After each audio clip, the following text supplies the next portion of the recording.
قل هذه سبيلي أدعو إلى الله على بصيرة أنا ومن اتبعني وسبحان الله وما أنا من المشركين.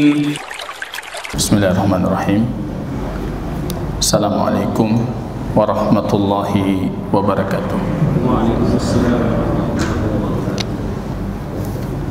الحمد لله رب العالمين، نحمده ونستعينه ونستغفره ونعوذ بالله من شرور أنفسنا وسيئات أعمالنا، من يهده الله فلا مضل له ومن يضلل فلا هادي له.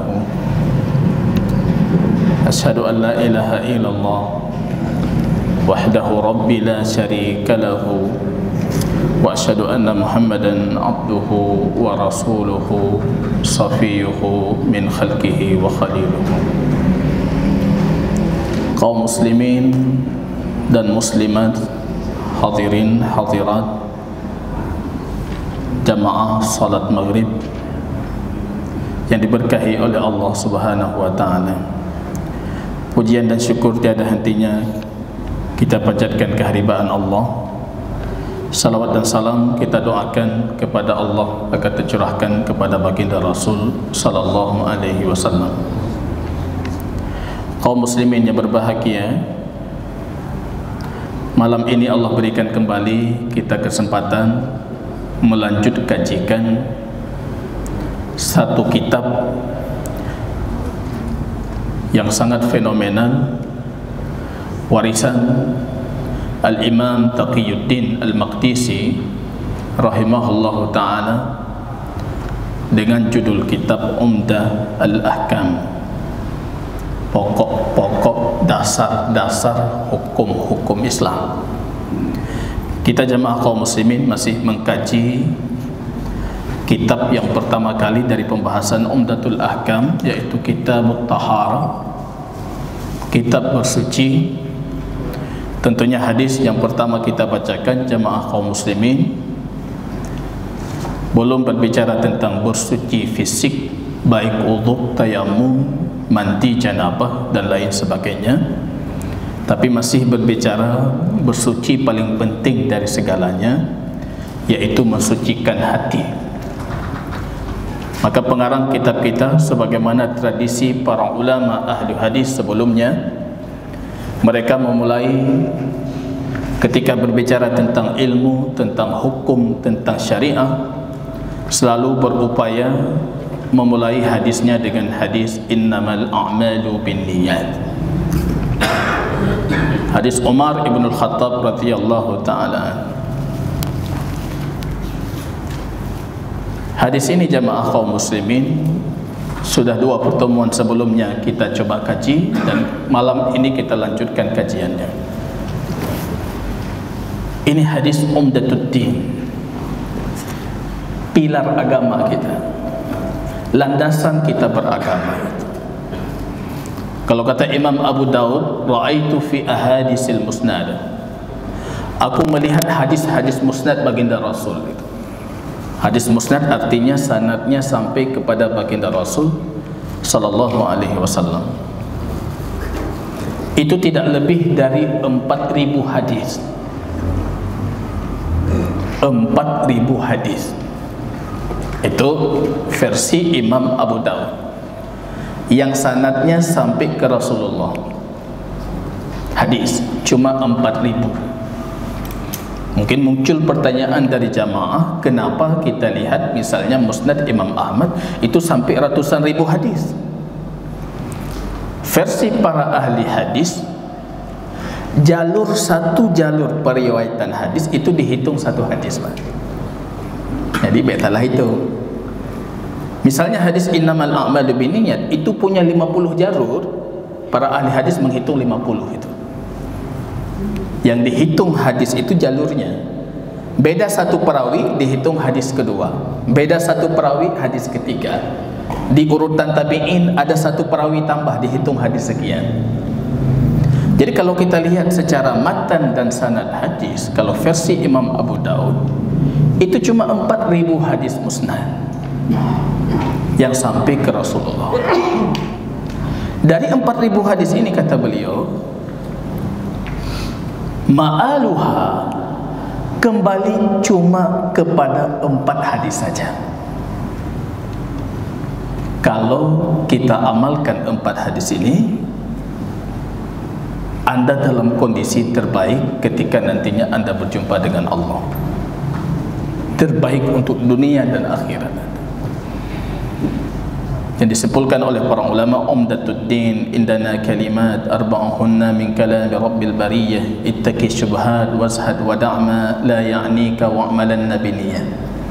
4 hadis itu. Umdatuddin indana kalimat, pokok dasar pilar agama menurut kami para ulama itu hanya beberapa kalimat saja yang harus Anda hafal, 4 kalimat saja. Arba'uhunna min kalami rabbil bariyah, 4 kalimat ini dari sabdanya Rasulullah. Ittaqi syubhat, itu yang pertama itu. Hadisnya panjang nanti. Al halal bayyin wal haram bayyin wa bainahuma umurun mushtabihat. Halal jelas, haram jelas. Antara halal dan haram itu ada perkara syubhat. Yang kita datang ke ustaz bertanya, "Ustaz, longcok je, saya ambil boleh?" Berarti itu syubhat itu. Karena kalau halal yakin, Anda tidak perlu bertanya kepada ustaz. Saya di kantor tiba-tiba ada yang kasih, "Boleh ustaz saya ambil?" Saya turun ke lapangan, tiba-tiba ada yang kasih, "Boleh saya ambil ustaz?" Anda bertanya, berarti itu syubhat. Ittaqi syubhat. Tinggalkan itu. Itu landasan kita beragama pertama itu. Wazhad, wazhad fima indan nas yuhibbukallah, itu hadis panjang. Zuhud, jangan suka noleh ke atas. Kalau Anda tamak terhadap apa yang ada di tangan manusia, orang tidak akan menyukai Anda. Lo nganti fulan ngantat luar biasa ustaz, tapi sekarang kami tidak kawan lagi. Kenapa? Karena kami sama-sama calon Pak Kesi misalnya.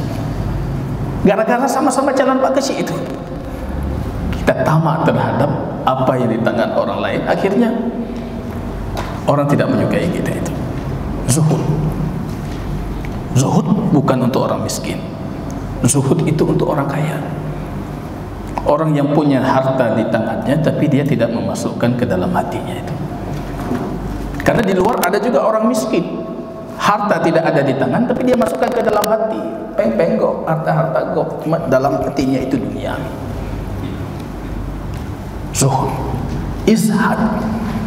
Wada' ma la ya'nika, itu kalimat ketiga. Itu hadis Rasul. Min husnil islamil mar'i tarkuhu ma la ya'ni. Kesempurnaan keislaman seorang hamba ketika dia meninggalkan apa yang tidak bermanfaat. List aktivitas kita sehari-hari yang tidak bermanfaat, coret.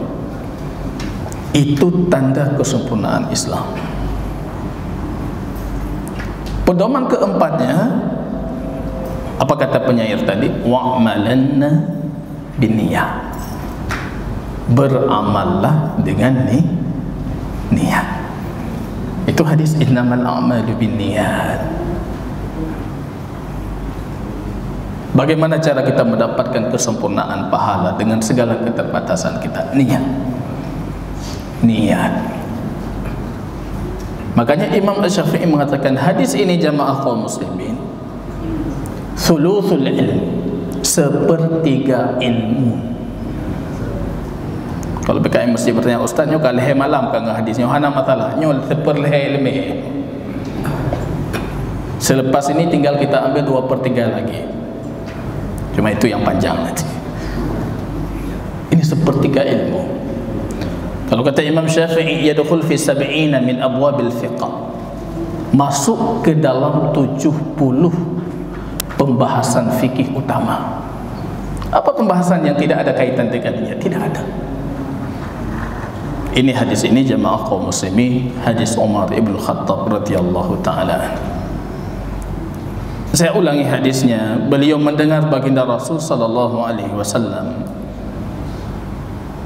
kebahagiaan yang luar biasa ketika Anda mendengar Rasul. Posisi Anda yang bukan siapa-siapa dengan cuma mendengar Rasul itu menjadikan Anda sahabat. Mendengar. Kita enggak mendengar Rasul, Rasul sudah wafat. Tapi kita mendengar hadis Rasul. Nadarallahu imra'an sami'a maqalati, Allah putihkan wajah orang yang mendengar perkataanku. Putih wajah. Kalau kata Hasan Al-Basri, itu wajahnya di dunia. Para ulama mayoritas mengatakan itu di akhirat nanti. Orang yang mempelajari hadis baginda Rasul, mereka akan datang dengan wajah yang bersinar. Cuma Ustaz kata berhadis golong kau putih, yang baru tahu hadis. Baru hadis pertama ini malam ini kita.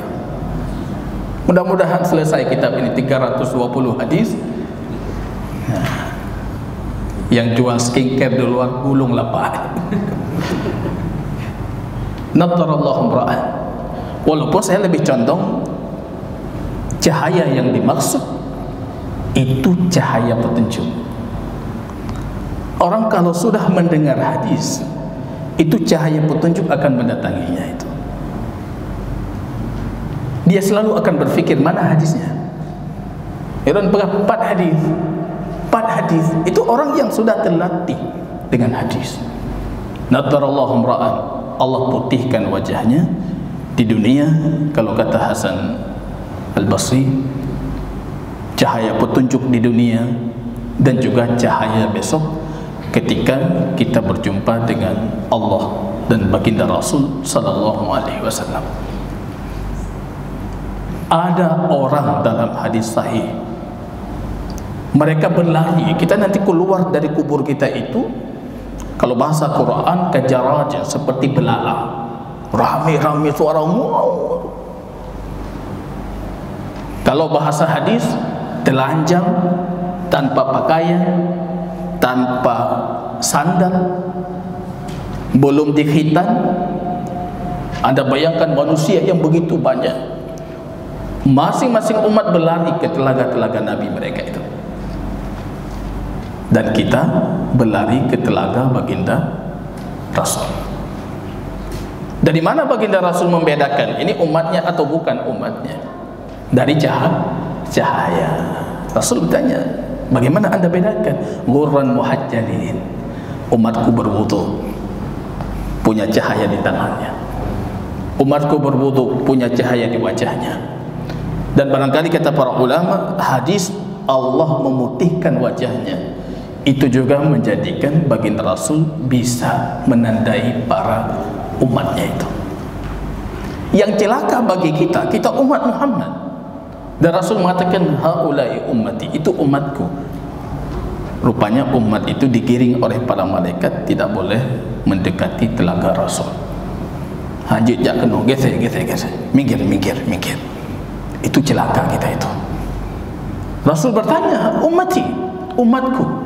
Para malaikat mengatakan, fa innaka la ta'lamu madza ahdasa ba'dak.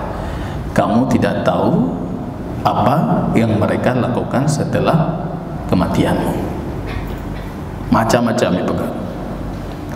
Makanya di samping 4 hadis tadi, kalau saya tambah 1 hadis lagi versi Imam Ibn Rajab, man ahdasa fi amrina ma laysa minhu fahuwa raddun. Jangan tambah-tambah dalam perkara agama. Itu 1 pijakan lagi itu. Itu versi Imam Ibn Rajab. 5 hadis tolak ukur kehidupan seorang mukmin. 4 hadis yang kita bacakan pertama, tambah 1 hadis amalan tertolak. Ini wa'malan nabiyya. Ini pentingnya niat itu. Begitu jamaah kaum muslimin rahimani wa rahimakumullah. Wa innama likulli imri'in ma nawa. Semua orang akan mendapatkan apa yang dia niatkan. Setiap amalan itu tergantung dengan niat, dan orang akan mendapatkan apa yang dia niatkan. Amal itu bukan cuma perbuatan, karena kalau perbuatan itu bahasa Arab lainnya fi'lun, af'al. Tapi amal masuk di dalamnya qaulun wa fi'l. Bahkan para ulama mengatakan masuk di dalamnya at-tarkum, perbuatan, perkataan, dan meninggalkan. Itu masuk ke dalam amal, dan semuanya harus kita niatkan. Perbuatan harus punya niat, perkataan harus punya niat, baca Quran harus punya niat yang ikhlas baru diterima. Kecuali madhab Imam Ahmad yang mengatakan kalau zikir tanpa niat juga berpahala. Begitu murahnya Allah untuk para ahli zikir. Dan saya contoh itu karena banyak indikasi hadis-hadis lain dari baginda Rasul yang menunjukkan demikian. Kalau zikir, kita berzikir kadang-kadang nggak punya niat, tapi zikir itu dah jadi tradisi. Lagi duduk subhanallah, subhanallah, jalan hati kita berbicara. Bahkan kalau kata Imam Ahmad, tanpa gerak lisan pun itu sudah terhitung perkataan, berpahala. Maka zikir itu harus kita jadikan tradisi, zikir. Dan masuk ke dalam amalan at-turuk, meninggalkan, harus diniatkan. Anda duduk di sini, betapa banyak maksiat yang kita tinggalkan. Kalau Anda niatkan itu, Anda dapat pahala meninggalkan. Pahala meninggalkan. Meninggalkan maksiat, meninggalkan ini, meninggalkan yang dilarang oleh baginda Rasul sallallahu alaihi wasallam. Ini masuk ke dalam hadis. Maka hadis ini ruang lingkupnya luas sekali. Para ahli syariah berbicara tentang niat ibadah, yang membedakan antara sunnah dengan wajib, syariah dengan mubah. Kan bedanya di niat itu. Ada yang mandi sama-sama mandi, tapi yang satu mandinya karena hadas, niat mengangkat hadas, jadi mandi wajib. Yang satu mandinya bukan niat itu, jadi mandi mubah. Niat yang membedakan wajib, sunnah, mubah. Yang mubah jadi berpahala ketika kita niatkan kebaikan. Jadi amalan itu gak lepas dia dengan niat. Dan Rasul menggarisbawahi selanjutnya mengatakan, semua orang akan mendapatkan apa yang dia niatkan. Kalau interaksi amalan dengan niat itu, para ulama menyimpulkan ada kalanya amalan buruk, niat buruk, itu keburukannya kuadrat. Amalan buruk, niat buruk lah, itu kuadrat itu. Kadang-kadang kita juga terjerumus ke dalam hal seperti itu. Buat bro, need bro. Ada kalanya amalan baik, niatnya buruk, sama dengan buruk juga. Salat tadi, maka jangan kita berfikir tadi yang salat di samping kita pahala sama. Bukan. Kamin musallin, kata Rasul, betapa banyak yang salat tapi pahalanya 1/10, 1/8, 1/5, setengah pahala. Ada yang tidak berpahala. Banyak itu kata Rasul. Wa kamin musallin dalam hadis, yang pahala salatnya tidak terangkat dari kepalanya walaupun 1 jengkal. Jangan bicara ke langit, 1 jengkal enggak terangkat pahala. Banyak itu. Perbedaannya di mana? Di niat. Amalan baik tapi niatnya tidak baik. Riyaan, mencari pandangan manusia. Sum'atan, menyebut-nyebut apa yang sudah dibuat. Kang kali ulun bantu barakan, kang kali ulun pegat barakan, saya sudah buat ini, saya sudah kasih ini. Sum'atan, niatnya tidak baik. Level ketiga itu amalan buruk, niatnya baik. Kalau ada seorang wanita pezina, pelacur yang meminta fatwa kepada orang alim, mengatakan, saya pelacur, tapi saya tinggal di kalangan masyarakat yang fakir miskin, dengan hasil pelacuran itu saya nafkahi anak yatim. Kemudian alim itu bersyair mengatakan, amunfikatul yatami min qaddi farjiha la tasni wa la tatasaddaqi. Kamu memberikan nafkah untuk anak yatim dari usaha kemaluanmu, mohon maaf, la tasni, jangan berzina lagi, jangan bersedekah lagi. Enggak ada Robin Hood dalam Islam. Curi di sini curi, saya bantu anak yatim. Enggak ada dalam Islam itu. Niat itu tidak menghalalkan sarana. Niat itu tidak menghalalkan cara. Tapi cara harus benar. Niat harus benar, baru itu terhitung kebaikan.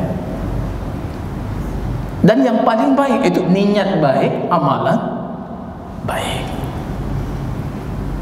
Itu level paling atas. Niat terbaik untuk amalan terbaik, nafkah terbaik, sedekah terbaik.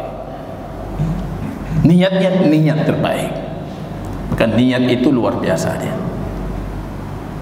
Kalau kata Imam Abdullah Ibn Mubarak, aku tidak pernah melawan sesuatu lebih berat dibandingkan aku melawan niatku.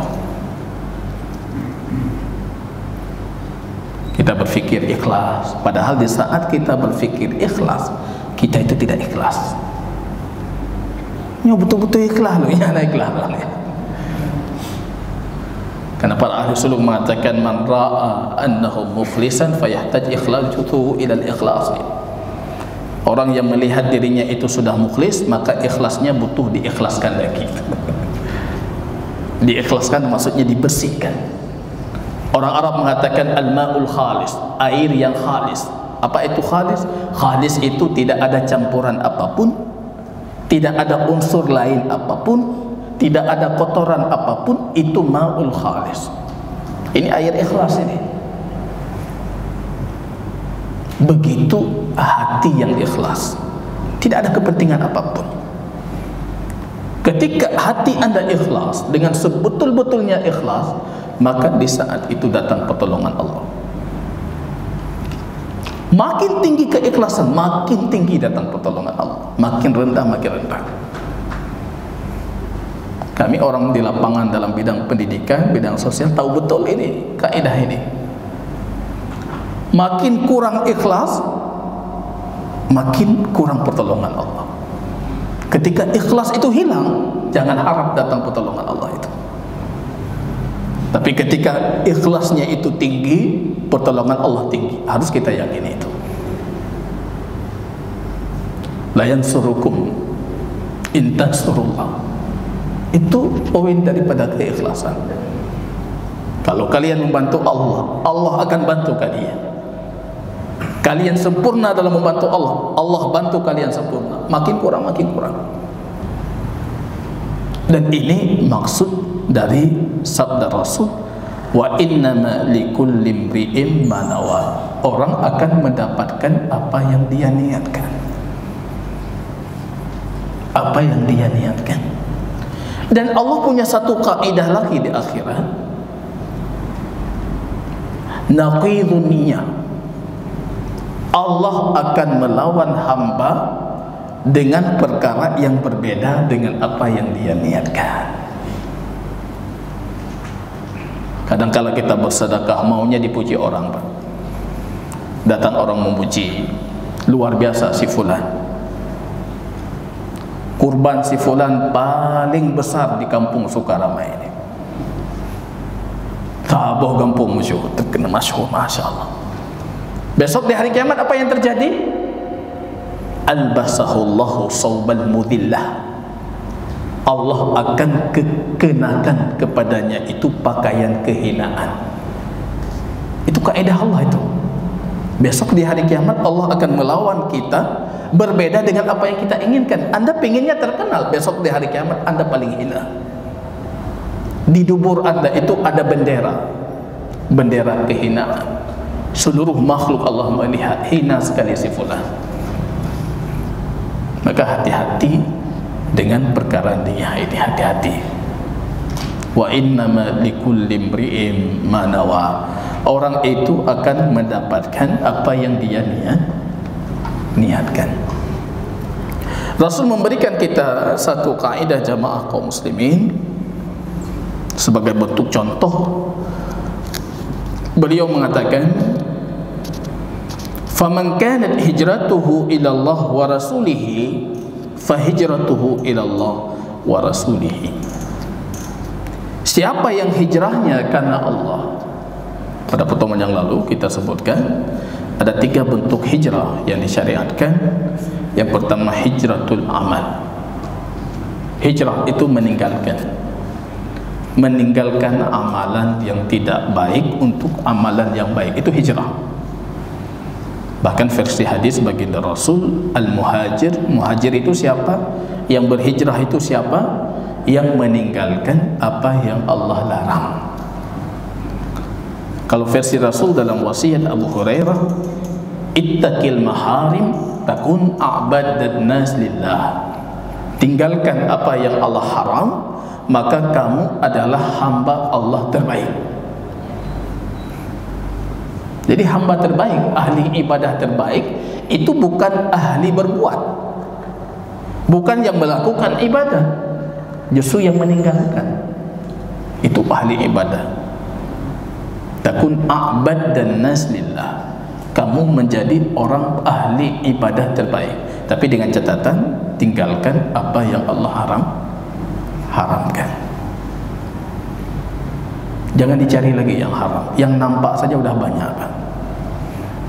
Di rumah saya kesini berapa banyak yang haram di jalan. Kita minta tetap mahal yang haram begitu. Dengan kita cari lewat HP kita, lewat ini kita, lewat itu kita. Padahal yang sudah ada saja sudah sangat luar biasa, itu banyak sekali yang haram. Ittaqil maharim. Bertakwalah kamu dengan meninggalkan apa yang Allah haramkan. Takun a'badan nas lillah. Itu hijrah amal.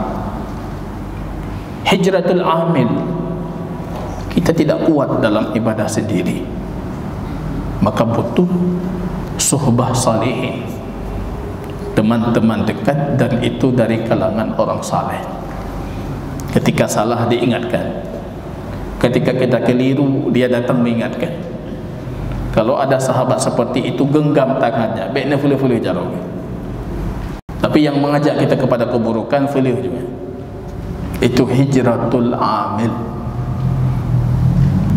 Hadis Imam Bukhari, satu orang dari Bani Israel, kata ada 99, dia membunuh 99 orang. Teks hadisnya panjang. Sampai dia datang kepada seorang ahli ibadah. Dia bertanya, hal min taubah, apa aku diterima taubatku? Tiba-tiba ahli ibadah itu bukan ahli ilmu. Karena kita di dunia ini sering ketipu dengan ahli ibadah yang bukan ahli ilmu. Surban raya atau boleh ke Malaysia juga kita jawab. Makanya teruk tanya Pakistan tapi ke mandung ulama ini. Bibi raya turban. Ahli ibadah ini karena dia sibuk dengan ibadah tanpa ilmu, ketika mendengar membunuh 99 orang itu besar sekali. Dia lupa kemurahan dan rahmatnya Allah. Dia fatwa mengatakan tidak diterima taubatmu. 99 orang ditambah 1 genap 100. Yang 100 tadi ahli ibadahnya. Pergi dia masih mencari ahli ilmu. Ditanyakan di mana ada ahli ilmu. Akhirnya ditunjuk ke ahli ilmu. Ini ahli ilmu. Ketika mendengar, berapa kamu bunuh? 100 orang. Itu kecil dengan rahmat Allah. Allah menerima tobatmu dan pintu tobat itu terbuka sampai nanti qiyam sa'ah, hari kiamat. Atau gara-gara ruh kita sudah ditenggorokan mau keluar, itu pintu tobat dah tutup. Karena kita masih tunggu gara-gara itu tadi. Menantap pria pajai tibi ruh baru tobat. Kita nggak tahu ruh itu keluarnya kapan. Atau gara-gara bahagia dia. Tapi ahli ilmu tadi mewasiatkan, namun kamu harus meninggalkan negerimu, karena ini negeri fusq, penuh dengan kefasikan, penuh dengan kemaksiatan. Lari kamu cari negeri seberang, banyak orang saleh. Ini hijrah amin, hijrah kawan, meninggalkan kawan, meninggalkan sahabat. Pergi dia, rupanya di tengah jalan datang ajalnya. Belum sampai ke negeri itu, datang ajal. Ini hadis Imam Bukhari. Malaikat rahmat dengan malaikat azab bertengkar. Ini jangan nanti ditanyakan setelah kajian, kenapa malaikat bertengkar? Memang hadisnya seperti itu. Malaikat rahmat, malaikat azab bertengkar. Malaikat rahmat mengatakan dia sudah taubat, dia dalam perjalanan menuju negeri dia bertaubat, Allah terima taubatnya itu. Malaikat azab mengatakan dia belum, dia masih dekat sini, dia masih dekat ke negeri dia bermaksiat. Rupanya Allah utus satu lagi menjadi hakim. Ketika diutus, keputusannya ukur mana yang lebih panjang. Padahal kenyataannya dia lebih dekat ke negeri tempat maksiat, tapi Allah dengan kehendaknya Allah jadikan negeri yang dia tuju, negeri taubat itu jauh lebih dekat. Akhirnya Allah ampunkan dan ruhnya itu diambil oleh malaikat rahmat. Yang menarik dalam hadis ini itu ketika saya lihat dari sisi linguistik bahasanya, semua tindakan pelaku pembunuhan 100 orang tadi itu menggunakan huruf ataf fa. Faqatalahu fadhahaba famasya fa. Fa itu dalam bahasa Arab untuk dua tindakan yang dilakukan tanpa ada durasi waktu, menunjukkan pelakunya itu melakukan dalam kondisi ketergesaan, linglung kalau bahasanya. Kenyamanan itu dalam ketaatan. Ketika anda punya maksiat, anda sudah hilang kenyamanan. Maka dalam Quran mengatakan lam yalbasu imanahum bidzulmin, imannya tidak pernah dicampur adukan dengan kezaliman.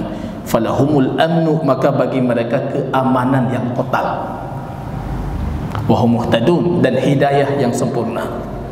Makin banyak maksiat, makin kurang keamanan dan kenyamanan, dan makin kurang hidayah. Maka orang ini linglung dia. Bahkan dia membunuh yang 100 itu dia tidak mikir. Ketika dikatakan kamu tidak diterima atau balik, bunuh. Kalau mencari kenyamanan, Bapak Ibu yang berbahagia, cuma satu dia, kembali kepada Allah. Cuma satu, kembali kepada Allah. Kalau mau rumah anda penuh dengan kenyamanan, kajian seperti ini bawa istri, bawa anak, supaya satu frekuensi. Bek bantau tanya lain, urina lain di rumah. Bawa anak, bawa istri. Mau nyaman di rumah, kembali kepada Allah. Coba 1 minggu lihat, nyaman. Dalam hadis Allah tidak pernah memisahkan baina imra'ain mutahabbin, dua orang yang saling mencintai, illa li ma'siyatin asaba ahaduhuma aw kilahuma, kecuali karena maksiat yang dilakukan oleh salah satu atau dua-duanya. Saya sayang sama istri saya sayang sama kita, tapi kenapa kita bercerai gitu? Rupanya ada satu faktor yang kita tidak pernah memikirkan itu. Mungkin ada satu maksiat saya atau orang yang di rumah melakukannya. Maka kalau butuh kenyamanan, kembali lagi, lakukan hijrah. Hijrah yang betul-betul hijrah. Hijrah yang betul-betul. Hijrah penuh dengan konsekuensi. Datang orang mencela, pukanya amlain tak lagu. Hijrah betul-betul ada konsekuensinya. Dan para sahabat yang hijrah dari Mekah ke Madinah, kalau kita baca sirah nabawiyah itu, bagaimana konsekuensi hijrahnya itu. Anda di Mekah itu, Abu Bakar As-Siddiq saudagar kaya, punya segala yang dia impikan itu ada di Mekah. tiba-tiba di tempat daerah pertanian yang kumuh Madinah di saat itu, Yathrib. Yathrib itu artinya celaka, negeri celaka, Pak. Sebelum diganti jadi Madinah. Ada wabahnya, wabah Yathrib terkenal zaman jahiliyah. Yang masuk Yathrib tidak kuat fisik, itu jatuh sakit. Yang nanti kemudian hari didoakan oleh baginda Rasul, wabah Madinah itu Allah hilangkan dan Allah alihkan ke satu tempat namanya Datu Irkin. Hari ini Datu Irkin di Saudi Arabia yang masuk sakit. Itu miqat ahlu Iraq. Karena siapa yang masuk ke situ sakit, miqat hajinya kemudian dialihkan oleh Umar ibn Khattab ke miqat terdekat atau yang sejajar dengan miqat itu. Tapi masih Allah sisakan sampai hari ini wabah Madinah itu. Ada konsekuensi hijrah. Ada konsekuensi hijrah. Itu konsekuensi hijrah. Dan banyak sahabat ketika itu kalau malam hari mereka bersenandung, bersyair tentang keindahan kota Mekah, cerita-cerita di kota Mekah, dan bagaimana gersangnya Madinah. Itu cobaan mereka dalam hijrah. Jadi ini hijrah penting. Hijrah kawan, hijrah teman duduk, jadi susu. Abu Talib paman baginda Rasul itu tinggal sejengkal lagi untuk masuk Islam. Sejengkal lagi, Pak. Rasul ketika mengetahui pamannya sudah sekarat, Abu Talib yang seumur hidup membela dakwahnya baginda Rasul. Hadis Imam Bukhari ini. Tahu kabarnya pamannya sekarat, Rasul sallallahu alaihi wasallam pergi kepada Abu Talib. Rupanya didapati di depannya itu sudah ada Umayyah ibnu Khalaf, sudah ada Abdullah itu, pentolan-pentolan musyrikin. Rasul mengatakan satu kalimat, ya wahai pamanku. Apa yang lebih dekat? Setelah ayah ya paman. Dipanggil dengan panggilan paling dekat. Anda pamanku itu. Aku keponakanmu, tidak mungkin aku akan menipumu di saat sakaratmu. Ya ammi, wahai pamanku, quli kalimatan, katakan la ilaha illallah, satu kalimat itu. Uhaju biha indallah, itu akan jadi hujahku di hadapan Allah. Nekunyan mentang selesai masalah engkau. Di hadapan Allah aku akan berdiri untuk meminta syafaatnya untukmu. Anda tidak pernah salat, tidak penting. Anda tidak pernah zakat, tidak penting. Tapi katakan itu saja. Itu di sampingnya itu kawan-kawan pentolan-pentolan jahiliyah. Atarghabu an millati Abdul Muttalib, apa kamu membenci agama bapakmu Abdul Muttalib? Akhirnya apa kata Abu Talib? Ana ala millati Abdul Muttalib. Aku meninggal di atas agamanya Abdul Muttalib. Keluar Rasul menangis baginda Rasul. Innaka la tahdi man ahbabta, turun ayat. Kamu wahai Muhammad tidak bisa memberikan hidayat kepada siapa yang engkau inginkan. Ini namanya hidayah ar-rasyad. Hidayah petunjuk itu cuma milik Allah. Tapi yang kita punya ini, Tungku punya, Ustaz punya, Abu punya, Nabi punya, itu namanya hidayah irsyad. Hidayah mengajar. Tapi kalau yang tertanam di dalam hati itu petunjuk dari Allah. Menangis baginda Rasul. Coba Anda bayangkan kalau di saat itu yang ada di depan Abu Talib itu cuma baginda Rasul Muhammad, Muslim. Tapi karena ada kawan-kawan yang kawan-kawan yang buruk, ya.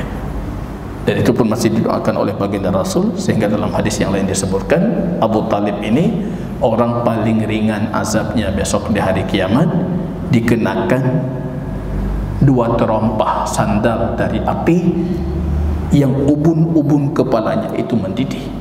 Yang paling ringan, itu paling ringan, dan itu miliknya Abu Talib.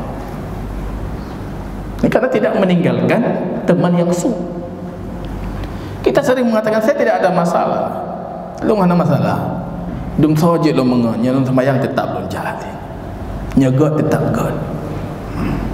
Para ulama membuat kaidah mengatakan kenyamanan anda dengan orang yang tidak baik itu artinya dalam hati anda itu masih ada bibit-bibit keburukan. Kalau anda tidak mungkin nyaman itu. Tidak mungkin nyaman. Kecuali memang di hati anda itu ada bibit-bibit keburukan. Kan dalam hadis yang Rasul mengatakan al-arwah junudun mujannadah. Ruh itu tentara Allah, sudah Allah latih. Idza ta'arafa talaf wa idza tanakara ikhtalaf. Kalau dia saling mengenal, ada kesamaan, maka dia saling mencintai, saling memberikan kenyamanan. Kalau dia tidak saling mengenal, maka dia saling mengingkari. Jangan katakan saya nyaman dengan mereka walaupun saya tidak mengikuti apa yang mereka lakukan. Kenyamanan anda itu bukti nyata kalau di dalam hati anda itu ada bibit-bibit keburukan. Begitu juga sebaliknya ketika kita nyaman dengan orang saleh. Kalau tungku bawa warung kopi ala baik taduk kenan taduk belah hadis betul. Nak tungku ya. Entah apa kita alergi dengan tungku. Ada rasa ketidaknyamanan. Seharusnya dengan orang saleh itu ada rasa kenyamanan itu. Man kana hijratuhu ila Allah wa rasulih fa hijratuhu ila Allah wa rasulih. Hijrah ketiga itu hijrah tempat. La hijrata ba'dal fath. Tidak ada hijrah lagi setelah Fathul Makkah karena memang Makkah itu sudah menjadi negara Islam. Bukan menafikan semua hijrah tempat. Kita alhamdulillah Allah berikan kita negara yang saat ini penuh dengan kenyamanan, melakukan kebajikan nyaman, tapi burga disokong oleh pemerintah kita, dibantu oleh negara kita. Mengajar orang mengenal Tuhannya bisa digaji oleh negara, bisa dibiayai oleh negara. Itu patut kita syukuri. Cara bersyukurnya cuma satu itu yang saya ceritakan pada pertemuan sebelumnya. Kawan-kawan kami yang sama-sama menuntut ilmu di Yaman, banyak sekali dari mereka tidak bisa kembali ke negara mereka. Mereka harus mencari negara-negara lain. Untuk menopang hidup mereka harus bekerja keras. Jauh nanggro. Bahkan tidak jarang mereka harus mencari negara-negara yang non-Islam. Tapi kita alhamdulillah jabut JOCO, pulang kita bisa melakukan untuk umat, bisa melakukan, bisa berbuat, bisa berdakwah, bisa ini, bisa itu. Itu alhamdulillah itu. Cara mensyukurinya satu, jaga itu. Jaga itu apa? Anak kita didik, anak kita arahkan. Jadi kunci kebaikan, pembawa kebaikan. Kalau enggak nanti apa yang terjadi di negara-negara orang itu akan terjadi di negara kita. Kalau sedikitnya orang yang baik dan banyaknya orang yang fasik itu. Wa man kana hijratuhu lidunya yusibuha aw imra'atin yankihuha fa hijratuhu ila ma hajara ilaih. Tapi kalau dia hijrah karena dunianya atau karena wanita yang ingin dia nikahi, maka hijrahnya ya sesuai dengan apa yang dia niatkan itu. Lihat Rasul saja malas untuk mengatakan maka hijrahnya karena wanitanya, maka hijrahnya karena dunianya. Ini kalau dalam pola bahasa Arab ini pola tahkir, menghinakan. Alah punya kalau bahasa Aceh itu menghinakan itu. Maka siapa yang hijrah karena dunia atau karena wanita, maka hijrahnya karena itu. Enggak mau disebutkan lagi dunia. Kalau tadi yang pertama, siapa yang hijrah karena Allah dan Rasul, maka hijrahnya karena Allah dan Rasul, diulang 2 kali. Tapi di redaksi kedua, siapa yang hijrah karena dunia atau wanita yang ingin dia nikahi, maka hijrahnya karena itu. Rasul tak mau menyebutkan itu sebagai bentuk penghinaan. Dunia apa? Apa yang kita cari? Dunia itu dunu itu artinya rendah. Walal akhiratu khairu wa abqa. Akhirat itu yang lebih baik, itu yang lebih kekal. Berapa lama kita mau hidup? 70 tahun, 90 tahun, berapa lama? 112 tahun itu sudah masuk rekor itu yang dari Jepang, itu wanita Jepang yang baru-baru tertua di dunia itu. Umur pada 112 tahun itu tertua di dunia. Kita belum tentu mencapai level itu. Harta yang kita makan itu harta kita, yang kita kenakan itu harta kita, yang kita gunakan itu harta kita. Setelah itu jadi harta orang lain. Sudi atau tidak sudi itu sudah jadi milik orang lain. Wallahu ta'ala alam bisawab. Apa masih sempat kita buka tanya jawab atau mau bertanya Pak? Oh, mohon maaf tadi saya berpikir apa. Silakan Pak. Jangan terganjal. Ya. Assalamualaikum warahmatullahi wabarakatuh. Waalaikumsalam.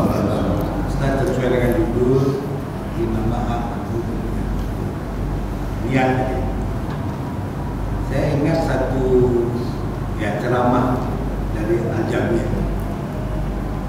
Setiap challenge itu kamu bersedekah, jangan lupa meniatkan untuk sekolah. Yang saya tanyakan, apakah niat itu sebelum kita bersedekah atau sedang atau sesudah kita? Terima kasih. Ya, itu saya singkat saja. Para ulama berselisih tentang niat rukun apa syarat. Yang paling kuat syarat niat itu syarat. Apa beda rukun dengan syarat? Kalau syarat berarti dia harus ada sebelum, masih hadir sedang, dan masih terjaga setelah. Itu syarat. Beda dengan rukun. Kalau rukun di sedangnya, tapi niat itu syarat sah amal. Berarti apa? Sebelum sudah hadir, sedang kita jaga, setelah nanti masih tetap kita jaga. Niatnya bagus betul, tapi setelah itu selesai bersedekah, kita sum'ah, bercerita-cerita, gugur lagi, karena niat itu syarat. Jazakumullah khair, barakallahu fikum. Subhanakallahumma bihamdika asyhadu an la ilaha illa anta astaghfiruka wa atubu ilaik. Assalamualaikum warahmatullahi wabarakatuh.